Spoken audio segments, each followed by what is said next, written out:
Meus irmãos, boa noite a todos. A graça e a paz de Deus esteja aí enchendo e transbordando o seu coração. Irmãos, vocês nos abençoaram muito com as músicas que foram cantadas. Nosso coração está aquecido com os louvores do Senhor, a emoção e o fortalecimento da nossa fé enquanto ouvimos essas canções. Tem nos abençoado muito. Nem a batuta do maestro aguentou tanta emoção. Cadê o maestro? Está ali, né? Mas glória a Deus por isso, irmãos. Eu gostaria de compartilhar com os irmãos uma mensagem num salmo bíblico que certamente serviu de inspiração em algumas das canções que aqui nós entoamos a Deus. E eu quero convidar então a igreja para que juntos nós façamos a leitura do Salmo 66, e nós faremos essa leitura de maneira alternada, Salmo de número 66.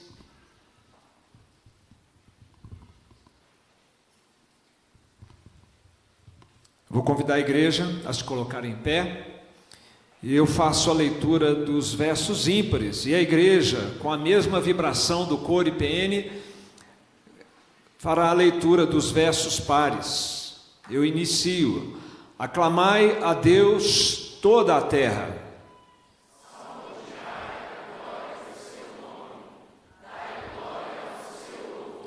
Dizei a Deus, que tremendos são os teus feitos, pela grandeza do teu poder, a ti se mostram submissos os teus inimigos.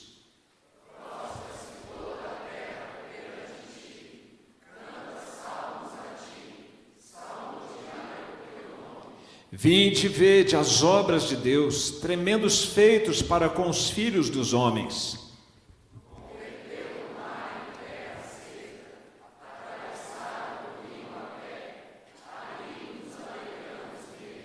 Ele, em seu poder, governa eternamente, os seus olhos vigiam as nações, não se exaltem os rebeldes.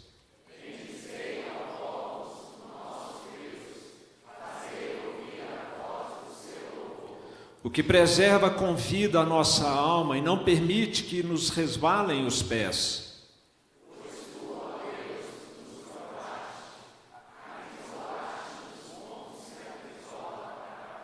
Tu nos deixaste cair na armadilha, oprimiste as nossas costas.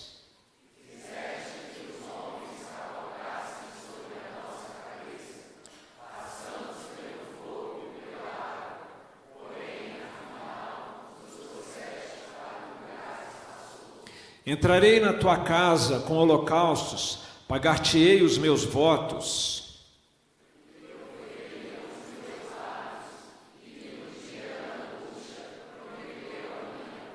Oferecer-te-ei holocaustos de vítimas cevadas, com aroma de carneiros, e molarei novilhos com cabritos.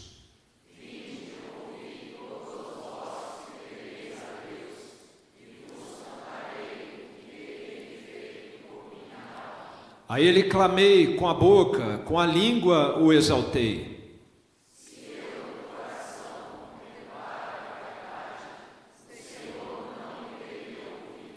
Entretanto, Deus me tem ouvido e me tem atendido à voz da oração. Juntos, bendito seja Deus, que não me rejeita a oração, nem aparta de mim a sua graça. Amém, irmãos? Podem se assentar, por favor.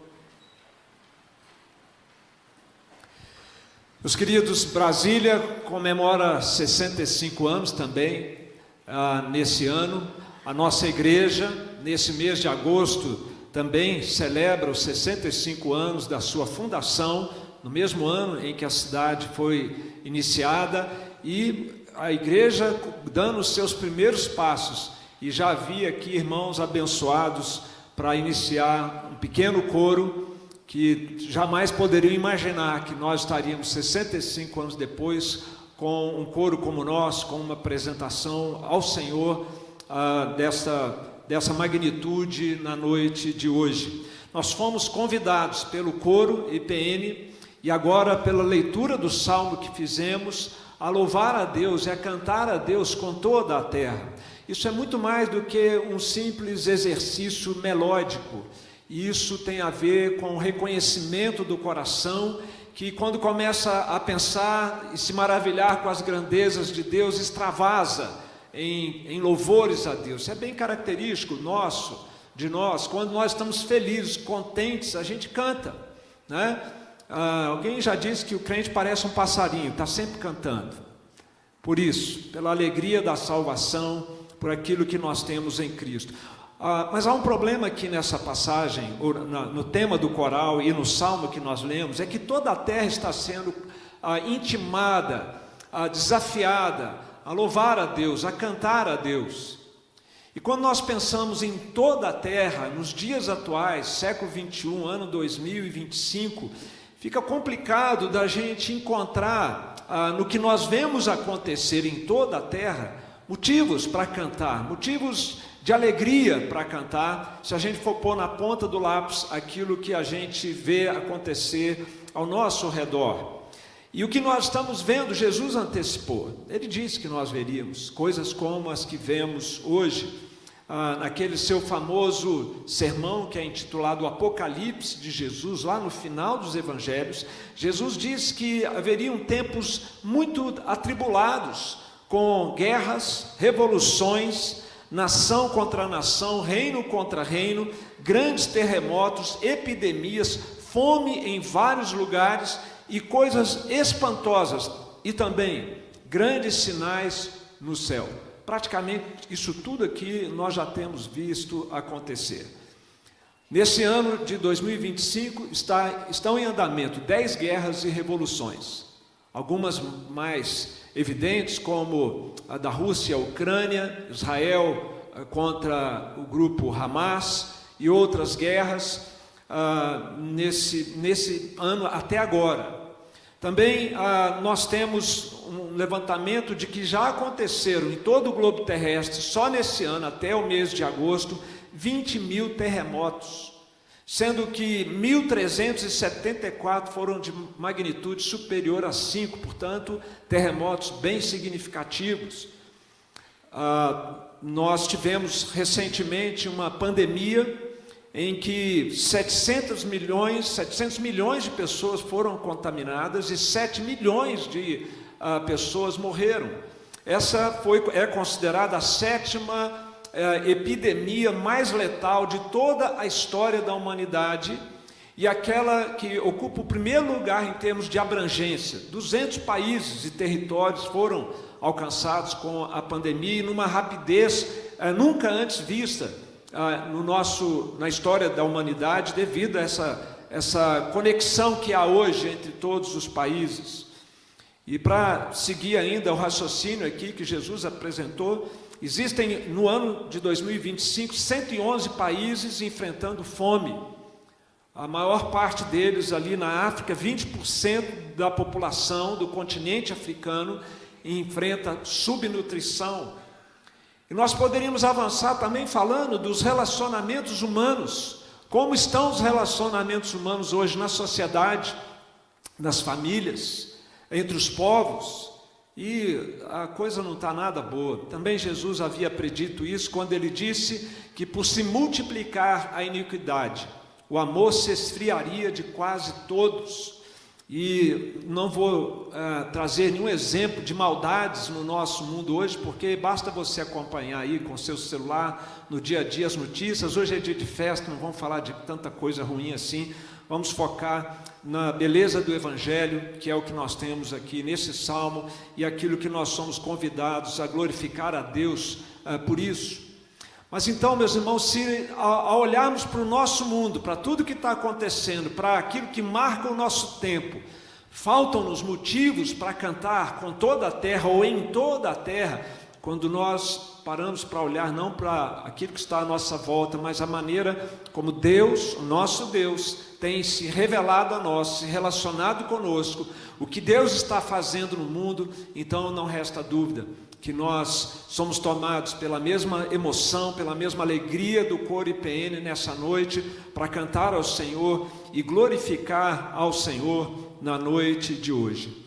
O Salmo de número 66, meus irmãos, ele nos traz bases, fundamentos para que nós glorifiquemos a Deus. Ok, não olhemos para o mundo, olhemos para a palavra de Deus. E aqui neste Salmo, um terço do Salmo, o salmista ocupa o seu tempo aqui nos convidando a glorificar a Deus, a cantar a Deus com toda a terra. E nós queremos então destacar aqui alguns motivos que o salmista encontrou para dar louvores a Deus, onde ele reconhecia a mão de Deus, o amor de Deus pela sua vida, e ao considerar tudo isso, seu coração se enchia de louvor, de alegria, e ele não conseguia guardar isso dentro do seu coração, ele extravasava em louvor, em canto, em glorificação ao Senhor. Um sábio da época da Reforma, chamado Teodoro Beza, ele foi sucessor de João Calvino em Genebra. A respeito desse salmo, ele disse que o Salmo 66 foi escrito para uso perpétuo da igreja, para uso da igreja em todos os tempos, inclusive para nos alcançar aqui nessa noite de festa.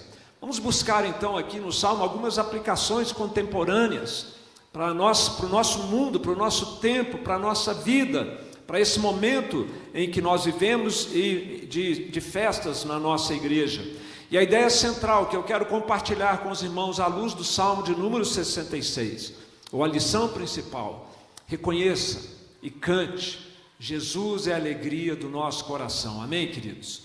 É disso que o Salmo fala e eu espero deixar isso claro nos próximos minutos. O que nós encontramos aqui, que aplicações nós podemos extrair do Salmo em questão, meus irmãos? A primeira delas, que tremendo, Deus sabe lidar com seus inimigos. O Salmo começa convidando-nos, desafiando-nos a louvar, e diz a primeira razão para isso no verso de número 3, que nós vamos reler aqui juntos. Verso 3, leiamos: dizei a Deus, que tremendos são os teus feitos, pela grandeza do teu poder, a ti se mostram submissos os teus inimigos. Aqui tem uma verdade nesse versículo incômoda. Deus tem inimigos. E a questão é: você é um deles ou você já é um amigo de Deus? Deus tem inimigos na terra. O Filho dele, que ele enviou para redimir a humanidade, enfrentou uma tremenda oposição, foi preso, torturado, crucificado, depois de muita humilhação, sepultado, e por ser Deus finalmente ressuscitou, mas ele enfrentou uma terrível oposição. A igreja dele, a igreja de Jesus, tem sido hostilizada ao longo desses 2000 anos, sem falar no povo de Deus. No Antigo Testamento, a igreja tem sido perseguida. Na nossa sociedade, nós percebemos claramente, irmãos, cada vez mais, uma animosidade na nossa sociedade contra tudo aquilo que é cristianismo, contra a Bíblia, contra a fé, contra Jesus. Você sabe do que eu estou falando, seja na escola, no trabalho, nas mídias sociais.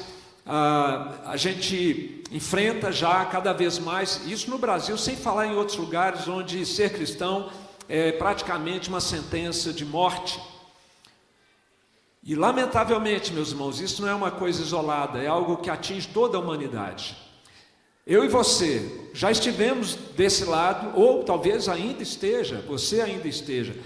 Me faz lembrar aquela parábola que Jesus contou de um senhor, um nobre, que viajou, confiou os seus bens, e depois ele iria voltar para receber os seus bens aos servos que ele tinha confiado, mas a população da cidade diz: nós não queremos que ele reine sobre nós. Esse é o espírito que está dentro de todo ser humano. Eu não quero que Deus reine sobre mim. Eu quero dirigir a minha vida ao meu modo, da maneira como eu acho que deve ser. É essa a inimizade, é essa a rebeldia que está no coração do ser humano, e isso é uma grande tolice. Querer medir forças com o Criador, querer resistir ao Criador. O profeta Isaías, 700 anos antes de Jesus, ele disse que a humanidade não tem estrutura para enfrentar o Criador. Nós não passamos de uma gota de água, um pingo de água, ou mesmo uma poeirinha. Isaías, no capítulo 40, no versículo de número 15, o profeta diz: eis que as nações são consideradas por ele como um pingo que cai de um balde, como um grão de pó na balança. As ilhas são como pó fino que se levanta. Mas os salmistas, no Salmo 66, que nós estamos visualizando agora, irmãos, ele vê isso como motivo de louvor a Deus. O fato de que Deus sabe lidar com seus inimigos. E Deus lida com seus inimigos de uma maneira ou de outra. A muitos dos seus inimigos, Deus manifesta o seu amor por eles, imerecido. E Deus submete com o seu amor, constrange, conquista, atrai o nosso coração, ao ponto de que nós, voluntariamente, com alegria, nos submetemos a Ele, glorificamos a Ele, vivemos para servir a esse Deus. Naquela ideia que John Owen, o príncipe dos puritanos, mencionou certa vez, que essa é a grande descoberta do Evangelho.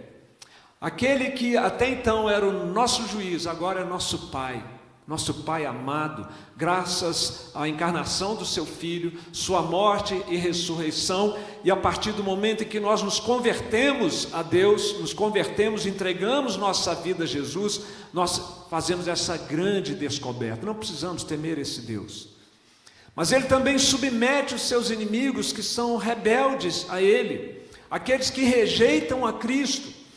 João capítulo 3, versículo 33, no Evangelho 3:36, no Evangelho de João, essas duas verdades são colocadas lado a lado. Deus manifestando a sua misericórdia merecida e a sua justiça merecida àqueles que permanecem rebeldes. João 3:36. Por isso, leamos juntos: por isso, quem crê no Filho tem a vida eterna. O que todavia se mantém rebelde contra o Filho não verá a vida, mas sobre ele permanece a ira de Deus. A Jesus todos um dia haverão de se submeter. Aquilo que o salmista falava, provavelmente ali por volta do ano 600 a.C., esse não é um salmo de Davi. Davi viveu por volta de mil anos antes de Cristo. Com cerca de 600 anos antes, eles já previam aquilo que vai acontecer no final da história da humanidade. Todo joelho vai se dobrar diante de Jesus e vai confessar que Ele é Senhor. Alguns farão isso gratos a Deus pela sua misericórdia, que em vida ainda receberam e se entregaram a Jesus. E outros enfrentarão de joelhos a justa ira e a justiça de Deus. E é por isso então, meus irmãos, porque Deus sabe lidar com seus inimigos e nos convida a deixarmos de ser seus inimigos e sermos filhos amados por meio da fé em Jesus, que nós somos instados e convidados neste salmo a adorar a Deus. Nós vamos ler juntos o verso 1 e 2 do Salmo 66, que inicia ou que apresenta esse primeiro motivo então para nós adorarmos e cantarmos com toda a terra ao nosso Deus. Leiamos: aclamai a Deus toda a terra, salmodiai a glória do seu nome, dai glória ao seu louvor. Deus sabe lidar com seus inimigos. Em segundo lugar, o segundo motivo que nós encontramos neste salmo, que tremendo: Deus governa sobre as nações. Deus tem pleno domínio sobre a história. Deus não é um rei ausente, é um rei que está presente no mundo, através da igreja, através dos seus discípulos, o seu Espírito vivendo em pecadores redimidos, a sua palavra governando corações, famílias, igrejas. Esta é a manifestação da presença do reino de Deus que já está entre nós, sutilmente, como Jesus diz, como um fermento que está trabalhando silenciosamente, levedando toda a massa até o dia em que o reino de Deus será completamente visível. E no verso de número 5, é introduzido esse novo tema, ou este novo motivo no Salmo: vinde e vede as obras de Deus, tremendos feitos para com os filhos dos homens. Que feitos são esses? Os próximos 2 versículos vão exemplificar como Deus dirige as nações. O salmista ele faz referência ao momento épico na história de Israel, quando eles então atravessam o Mar Vermelho em terra seca. Isso está no verso de número 6, fugindo em confronto com o Egito, fugindo da escravidão em direção à terra prometida. E ali, quando eles chegam nas imediações da terra prometida, eles têm que atravessar o rio a pé, o rio Jordão, e ali eles então se alegram em alcançar finalmente a terra prometida 40 anos depois. E o salmista então, a partir desses 2 exemplos de como Deus conduziu Israel, ele fala então do governo de Deus no verso de número 7. Ele em seu poder governa eternamente, os seus olhos vigiam as nações, não se exaltem os rebeldes.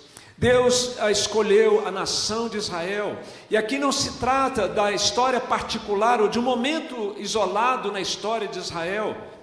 Deus escolheu essa nação, tirou do Egito, trouxe para a terra prometida, tudo isso obedecendo a um plano divino, a um relógio divino, em que Deus estava trabalhando no plano redentor que Ele mesmo traçou na eternidade, o Pai, o Filho e o Espírito Santo. E para que esse plano fosse executado, a nação de Israel seria o receptáculo da promessa, seria a nação mediadora da promessa. Por meio de Israel é que nasceu Jesus Cristo.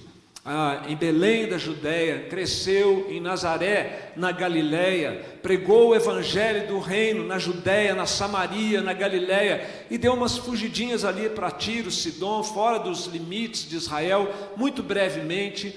Mas tudo isso, para que tudo isso acontecesse, eles tinham que sair do Egito, eles tinham que atravessar o rio, e todas aquelas histórias que nós sabemos do Antigo Testamento tinham que se desenrolar para que o plano da redenção de Deus pudesse avançar. Muitas vezes, meus irmãos, na maioria das vezes, Deus está governando de uma forma silenciosa, sem intervenções miraculosas. E a gente acha nessa hora que são os homens que estão conduzindo, que Deus está só assistindo, às vezes até sem saber o que fazer.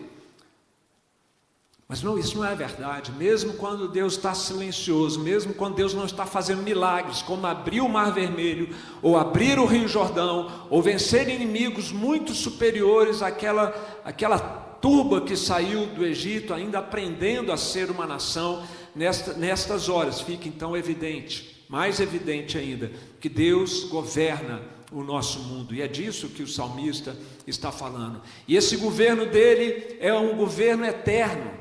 A igreja, o povo de Israel no Antigo Testamento, a igreja no Novo Testamento, nós aqui hoje, nós acabamos de chegar.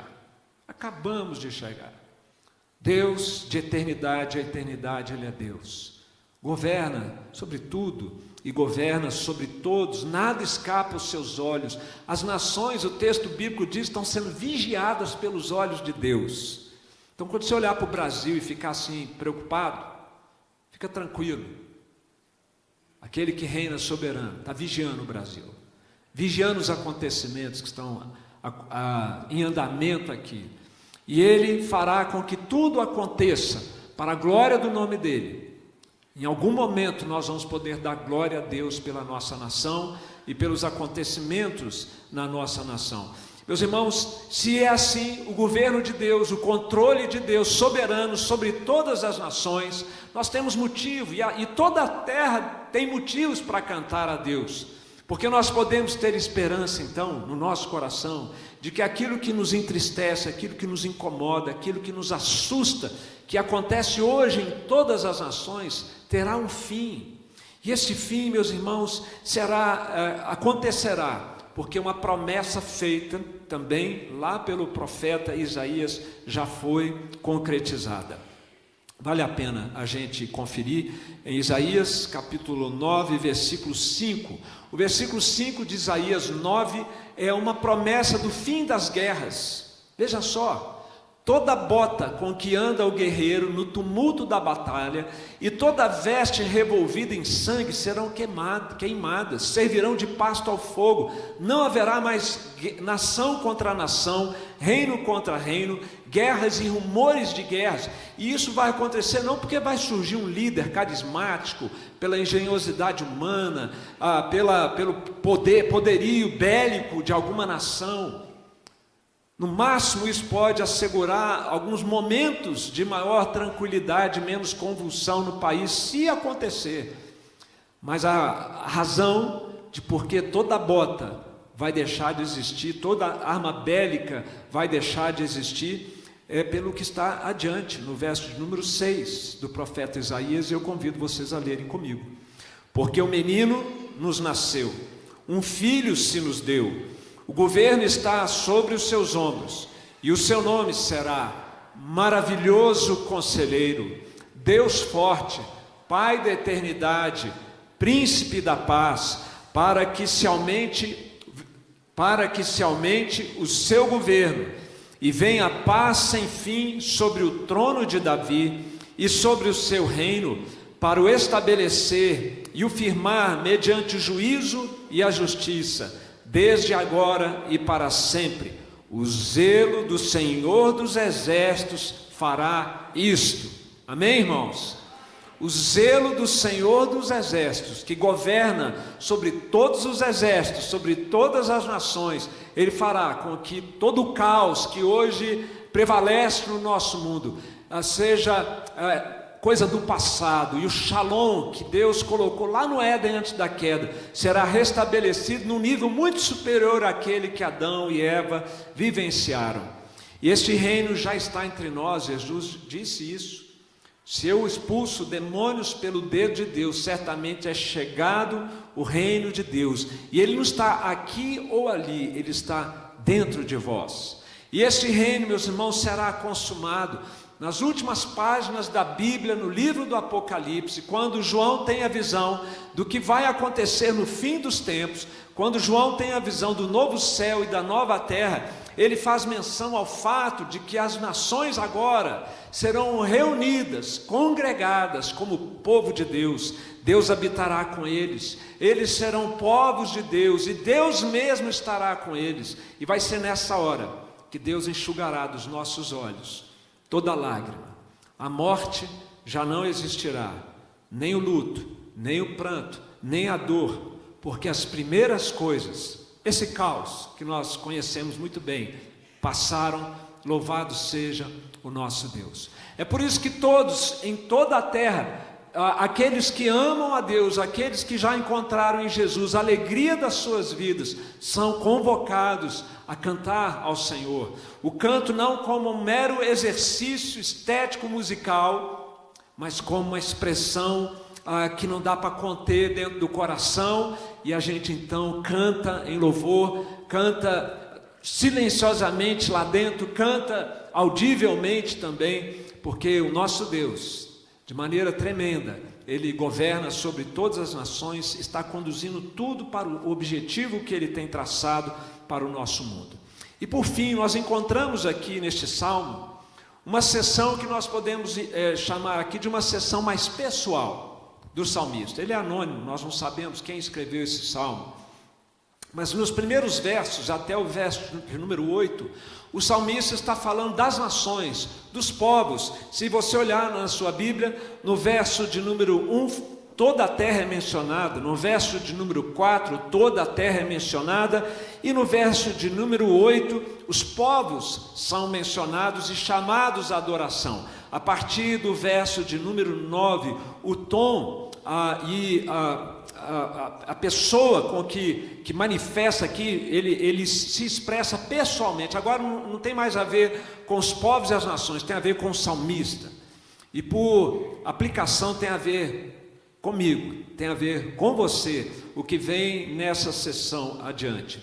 Que tremendo o que Deus tem feito. Bendizei, ó povos, o nosso Deus, fazei ouvir a voz do seu louvor, é o verso 8. E agora ele vai começar a descrever o que aconteceu com ele, que o levou a se juntar a esse exército de adoradores. O que aconteceu, meus queridos, é que o salmista, ele orou a Deus num momento de grande angústia, de grande agonia, e ele diz: e Deus me ouviu. Do mesmo jeito que eu pude ouvir a minha voz dizendo a Deus, eu pude ter a resposta de Deus ao meu coração. Ele vivenciou dias maus, e muito provavelmente esses dias maus foram o exílio na Babilônia, porque eles já tinham entrado na terra prometida, e agora ele está falando da casa de Deus, no verso de número 13, não existia casa de Deus no deserto, nos 40 anos, existia um tabernáculo. A casa de Deus foi construída pelo rei Davi, mas se o salmista está falando da sua angústia, da sua humilhação, ele vai falar aqui de armadilha, opressão, inimigos, fogo, água. Ele descreve uma situação dramática, e nada foi mais dramático na história de Israel, depois que eles entraram na terra prometida, construíram o templo, do que a destruição do templo e o exílio na Babilônia. E o salmista diz que depois de tudo isso ter acontecido, Deus ouviu a sua oração, Deus sustentou a sua vida, Deus deu ânimo à sua alma. Quando ele parecia que ia desmoronar, Deus o sustentou, e finalmente Deus o trouxe para um lugar espaçoso, uma provável referência ao retorno do exílio. E por isso então ele convida, ou ele diz que o seu coração estava tão agradecido, que ele iria entrar na casa de Deus, para cumprir os votos que ele fez a Deus quando ele estava passando por grande dificuldade, para trazer ao Senhor holocaustos, cumprir os seus votos, oferecer animais cevados com aroma de carneiros, imolando novilhos como cabritos. Toda essa linguagem é bem estranha para nós, né? É bem assim, pouco contemporânea, mas nós precisamos lembrar que todos esses sacrifícios apontavam para aquilo que João Batista viu e disse quando ele encontrou a Jesus. Lembram? Eis aí o Cordeiro de Deus que tira o pecado do mundo. Não é possível tirar o pecado, não é possível expiar pecado senão com morte. E Jesus morreu por nós, como aqueles cordeiros todos que não tinham nenhum poder em si para perdoar pecados, mas todos aqueles sacrifícios, e esses que aqui são mencionados, apontavam para o sacrifício perfeito de Jesus, que um dia seria realizado em nosso favor. E o salmista diz que não foi por merecimento da parte dele, que ele recebeu de Deus misericórdia, recebeu de Deus o favor. Foi graça. Graça não é uma coisa que você merece, graça é uma coisa que Deus nos dá graciosamente, de maneira redundante aqui, porque nós cremos, não porque fazemos algo para Deus. E é importante aqui, meus irmãos, destacar como o terceiro e último motivo do salmista na sua adoração, é que ele exalta o fato de que Deus ouviu a sua oração.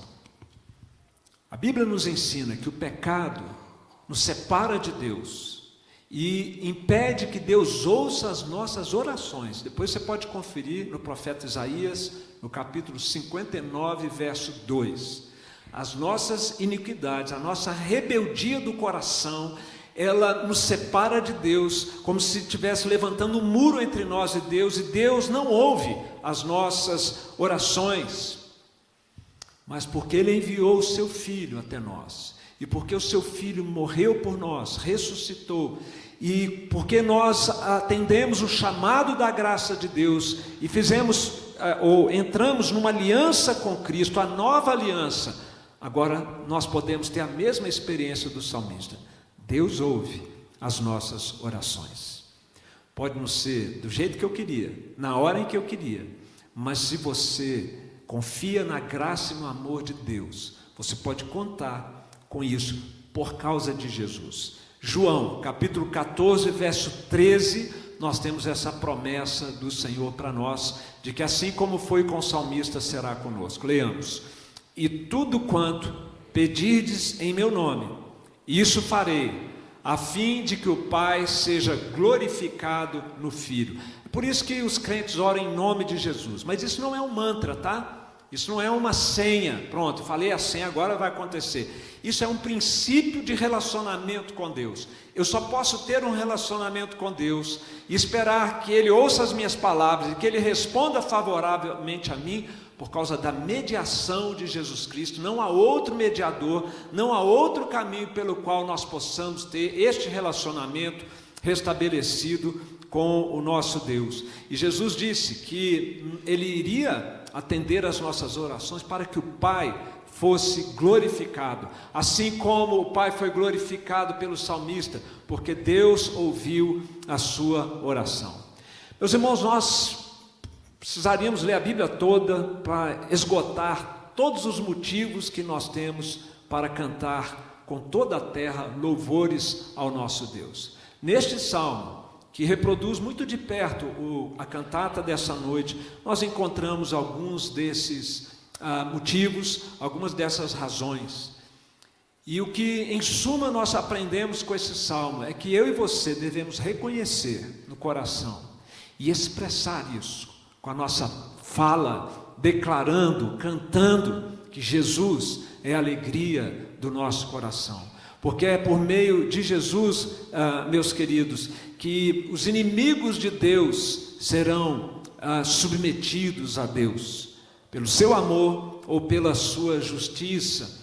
É por meio de Jesus que as nações de todo o mundo estão sendo governadas, e Ele virá para estabelecer o seu reino definitivamente, para consumar o seu reino. Por isso nós oramos: venha o teu reino, e é por meio de Jesus que as nossas orações são ouvidas. Portanto, reconheça, aproveite esse momento tão especial para do fundo do seu coração reconhecer o valor de Jesus para a sua vida como crente.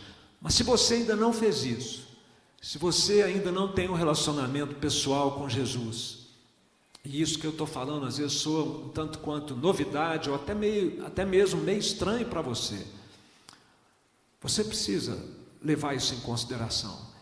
É uma questão de vida ou morte, e não é aqui, é vida ou morte eterna. E Deus faz o convite da graça dele para você nessa noite: cante louvores com toda a terra a Deus que enviou o seu Filho para salvar você. Reconheça isso do fundo do seu coração, a necessidade que você tem de Jesus. Entregue a sua vida a Cristo e seja um discípulo do Senhor Jesus. Isso não é abstrato, isso não é doutrina, isso é vida. Vida para hoje, vida para o tempo em que nós estamos vivendo. E como nós vimos no Salmo, se há aqui um convite para as nações e para todos os povos, há também aqui um convite para indivíduos, para pessoas, para que você também possa declarar como salmista: Deus tem ouvido a minha oração, porque agora eu sou de Jesus. Amém, queridos? Eu quero terminar esta mensagem com a releitura do primeiro versículo, do segundo versículo e do último versículo com toda a igreja. Salmo 66, 1, 2 e 20. Expresse isso do fundo da sua alma. Amém? Leiamos: aclamai a Deus toda a terra, salmodiai a glória do seu nome, dai glória ao seu louvor. Bendito seja Deus, que não me rejeita a oração, nem aparta de mim a sua graça. Amém.